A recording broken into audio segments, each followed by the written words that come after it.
Hey, Pastor Steve Waldron. I hope you're having a great day or night in Jesus. Thank you so much for being with us.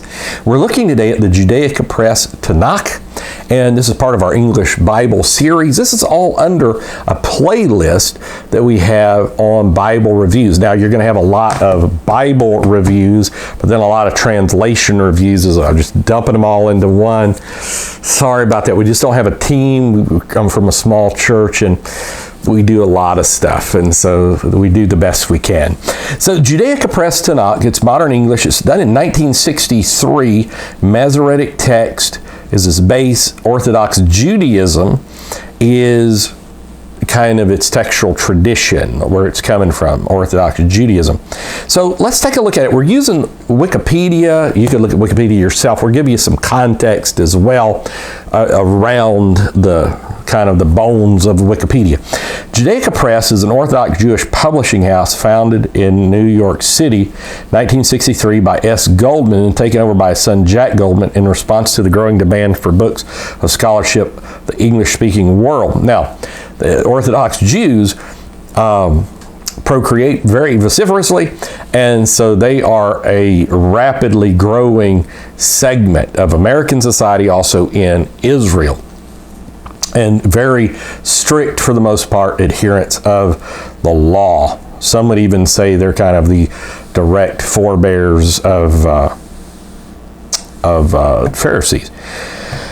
So the growing books for scholarship, the English-speaking Jewish world, in addition to undertaking the now ubiquitous Judaica Press, Mekarel, Gedalot, Tanakh, Prophets, and Writings of the Tanakh Hebrew Bible series, Goldman immediately went about acquiring the rights to some of the major works of Jewish scholarship at the time: the Blackman Mishnayot set, the Hirsch Humash set, the Jastrow Dictionary of Talmudic Aramaic Words. So, Orthodox Judaism, I just wanted to share just a little bit about that in case some of you might not be acquainted, is the collective term for the traditionalist and theologically conservative branches of contemporary Judaism.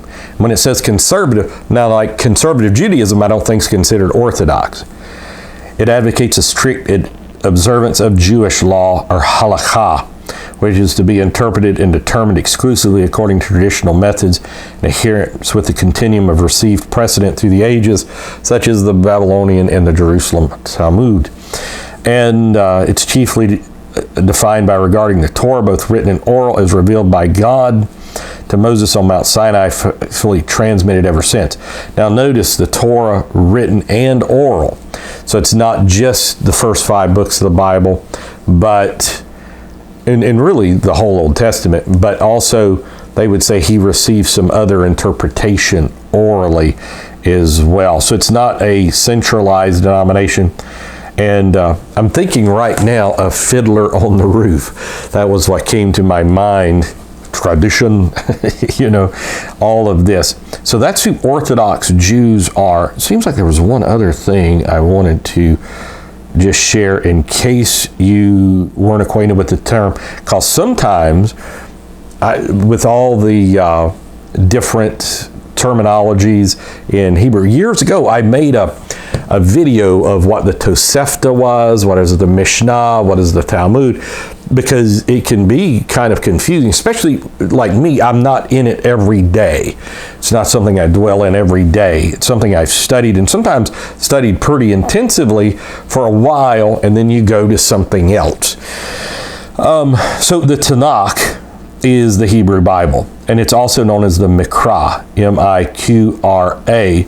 It's the canonical edition of the Hebrew Scriptures, and it's basically what we would have in our English Bibles without the Apocrypha. It was decided at the Council of Jamnia in 90 AD, again, primarily. And so it's going to consist of the Torah, first 5 books of the Bible, and then the Nevi'im and the Ketuvim.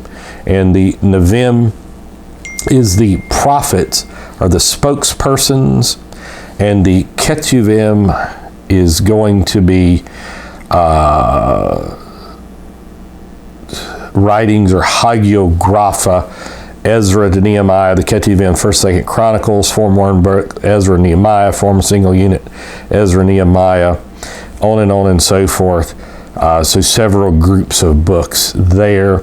Masoretic manuscripts, Psalms, Proverbs, Job, the 5 Megillot, and other books as well, such as Daniel, and on and on. So that is what that is. And this is all in regards to, let me get back to it, the Judaica Press Tanakh. So God bless. Hey, thanks for being here with us. I just stick with the King James.